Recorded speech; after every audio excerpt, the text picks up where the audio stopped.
بسم اللہ الرحمن الرحیم۔ السلام علیکم ناظرین، welcome to Kazmi health and beauty tips. امید کرتا ہوں کہ آپ سب خیریت سے ہوں گے۔ نماز فجر پڑھنے کے بیش قیمت فوائد۔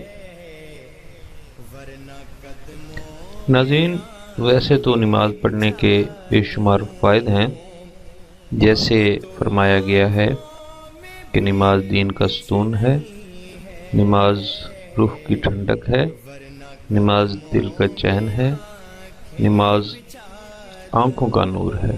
غرض ہے کہ نماز جیسا سکون کسی دوسری چیز میں نہیں ہے۔ زندگی موت کا کوئی پتہ نہیں، جانے کس موڑ پر زندگی کا خاتمہ ہو جائے۔ ویسے تو ہم اس عارضی زندگی کے لیے بہت سے اقدامات کرتے ہیں، کیا ہم نے اپنی آخرت کی بھی کبھی نہ ختم ہونے والی زندگی کے لیے کچھ سامان اکٹھا کیا ہے؟ تو میرے بھائی، اسی لیے کوشش کریں کہ 5 وقت کی نماز باجماعت پڑھیں۔ آج ہم آپ کو نماز فجر پڑھنے کے چند فضائل بتا رہے ہیں۔ امید کرتے ہیں کہ آپ ان سے استفادہ حاصل کریں گے۔ شاید کوئی بھائی یا بہن ان فضائل سے متاثر ہو کر نمازی بن جائے۔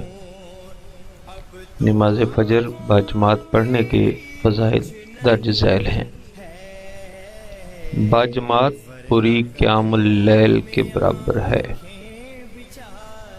رسول اللہ صلی اللہ علیہ وآلہ وسلم نے ارشاد فرمایا، جس نے عشاء کی نماز باجماعت پڑھ لی تو گویا اس نے آدھی رات کھڑے ہو کر نماز ادا پڑھی، اور جس نے فجر کی نماز باجماعت پڑھ لی تو گویا اس نے تمام رات کھڑے ہو کر نماز پڑھی۔ صحیح مسلم 1523۔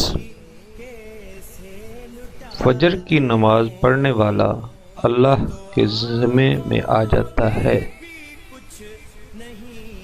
رسول اللہ صلی اللہ علیہ وآلہ وسلم نے ارشاد فرمایا، جس آدمی نے صبح کی نماز پڑھی تو وہ اللہ کی ذمہ داری میں داخل ہو گیا۔ صحیح مسلم 1526۔ نماز فجر کے لیے مسجد جانا قیامت کے دن نور اور روشنی کا سبب ہوگا۔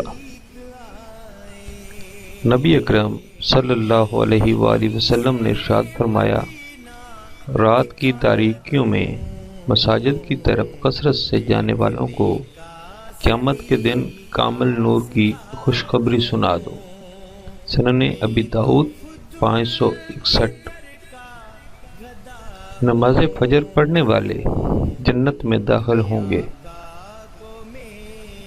نبی اکرم صلی اللہ علیہ وآلہ وسلم نے ارشاد فرمایا، جس نے 2 ٹھنڈی نمازیں فجر اور عصر پڑھیں تو وہ جنت میں داخل ہوگا۔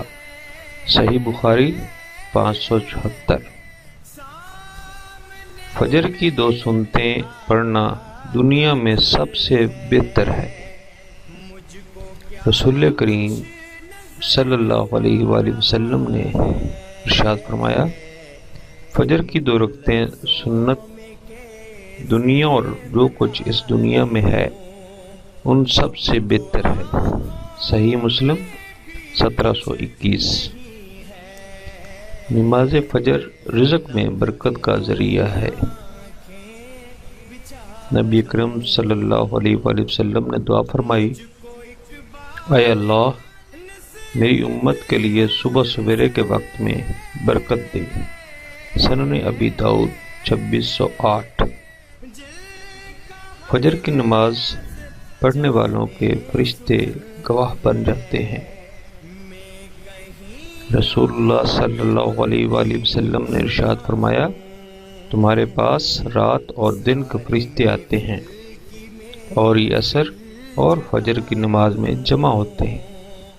پھر وہ فرشتے اوپر چڑھتے ہیں جنہوں نے رات تمہارے ساتھ گزاری ہوتی ہے، پھر اللہ تعالیٰ تمہارے بارے میں ان سے پوچھتے ہیں، حالانکہ اسے تمہاری خوب خبر ہے۔ پوچھتے ہیں، میرے بندوں کو کس حال میں چھوڑا؟ وہ کہتے ہیں کہ ہم نے اس حال میں چھوڑا کہ وہ نماز پڑھ رہے تھے۔ صحیح البخاری 7429۔ ناظرین، یہ جو فضائل آپ کو بتائے گئے ہیں، آپ صدقہ جاریہ سمجھ کر ان کو شیئر ضرور کریں۔ جتنا آپ شیئر کریں گے یہ ویڈیو پیغام اتنے زیادہ لوگوں تک پہنچے گا۔ ہو سکتا ہے کہ کوئی آپ کا شیئر کیا ہوا پیغام پڑھ کر یا سن کر نیکی کے راستے پر چل پڑے، اور آپ کو اس کا بے حساب اجر ملے گا، جو کہ یہاں بھی اور انشاءاللہ آخرت میں بھی کام آئے گا۔ جزاک اللہ خیر۔ Thanks for watching. Do not forget like and subscribe.